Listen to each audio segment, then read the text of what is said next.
পূজার সময়গুলিতে কেন জিন এবং জাদুগ্রস্ত রোগীদের জিনের রোগ এবং জাদুর রোগগুলা বেশি বেড়ে যায়? এর কারণ হচ্ছে এই পূজার সময়রা হিন্দুরা বিভিন্ন মূর্তির সামনে তারা বুক দিয়ে থাকে এবং আল্লাহ রাসূল সাল্লাল্লাহু আলাইহি ওয়াসাল্লাম বলেছেন প্রত্যেকটা মূর্তির সাথে শয়তান নারী জিন থাকে।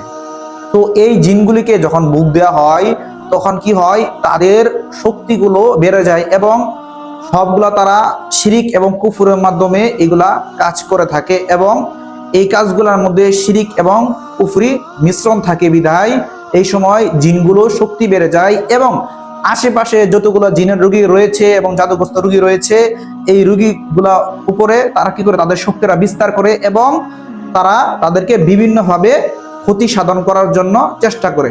তাই এই জন্যে জিন ও জাদুর রোগগুলা পূজার সময় বা বিভিন্ন হিন্দুদের উৎসবের সময় যখন কিনা তাদের ভোগ দেওয়া হয় এবং তাদের নিকট কিছু চাওয়া হয় এবং তাদের সেই পূজার জন্যে শিরিকযুক্ত কাজ করা হয়, তখনই জিন ও জাদুগ্রস্ত রোগীগুলা বেশি সমস্যা করে। এবং এই সময় থেকে বেঁচে থাকার জন্য অবশ্যই জিন ও জাদু রোগীগুলাকে অবশ্যই তাদের আমলগুলাকে বাড়িয়ে দিতে হবে এবং মাসনুন দোয়াগুলো ঠিকভাবে পড়তে হবে এবং সকাল সন্ধ্যা অবশ্যই আল্লাহ সুবহানাহু ওয়া তাআলার জিকিরে থাকতে হবে। ভিডিওটি শেয়ার করে দিবেন, সকলেই পাশেই থাকবেন।